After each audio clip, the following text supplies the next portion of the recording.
Good afternoon. This is Sarah Honeydew for JNS Biblical Productions, July 30th, 1912. The formal investigation of the causes of the sinking of the HMS Titanic on April 15th, 1912, at Westminster has been completed. We are turning our attention to the faithful servants from the second officer on down. Here today we have the surviving second officer, Charles Lightoller, to tell us about his fellow crew members who helped save lives.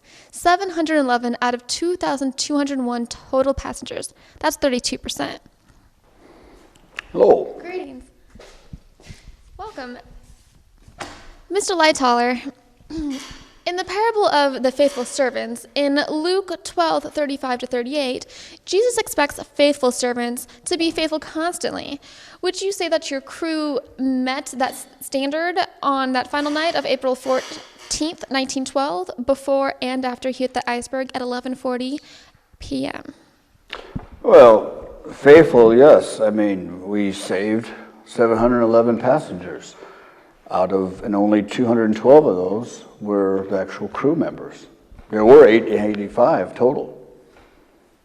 So yes, I feel we did save them. So how about you personally? Can you give us an idea of how many women and children you actually helped? Well, it's hard to put a number to that. But with all the panic after we hit the iceberg, we basically tried to get as many to the boats as we could as fast as possible. I remember I was on the port side. I loaded about 7 boats, and of those folks, which we can only get 65, and we only had 20 boats, so I left 1,300 that we could potentially save, and 200 or 22 and 1 was the total number, so 59% of the passengers. Yeah. So how did you survive exactly?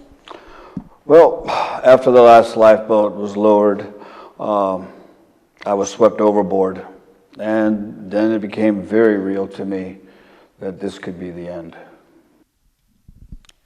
Do you think God had a hand in saving your life? I'll say this. When 32-degree water of the North Atlantic started to go down my throat, and that salt water was choking me and burning my throat, I think this was no way for me to die. And then, with little hope left, I looked up through the water and saw a life preserver falling down from the boat. I grabbed onto this with my left hand, and then a boat returned, and one of the faithful crew helped pull me in. Be it the crew member, be it God, here I am to tell the tale. Wow, so would you say then that God rewards his faithful servants? I'd say he does. We're all servants of God. Some people have more faithfulness, make it that the hallmark of all their relationships. Not everyone has the same abilities, of course, but we all can, offer something. All right, so do you feel honestly that this tragedy could have been avoided? Well, I'd say so, yes.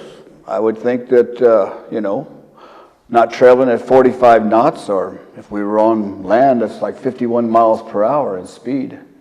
And being arrogant enough to go through an ice field and ignore 3 messages, which Captain Smith did, 5 sent to the Marconi room that were ignored by the officials. They were all busy sending out the passengers' messages to their friends and family. So, how about you? Do you think God sent you a message?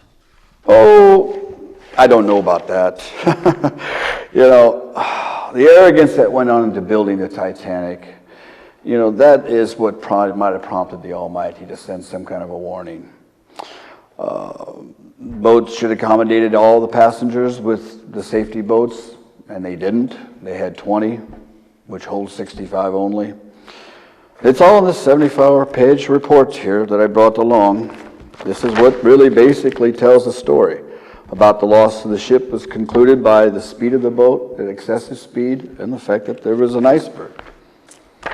And, basically we just didn't think it was sinkable, so we didn't really worry about it. Okay, so I have one more question. Did you have any lifeboat drills with the passengers? Actually, no, we did not.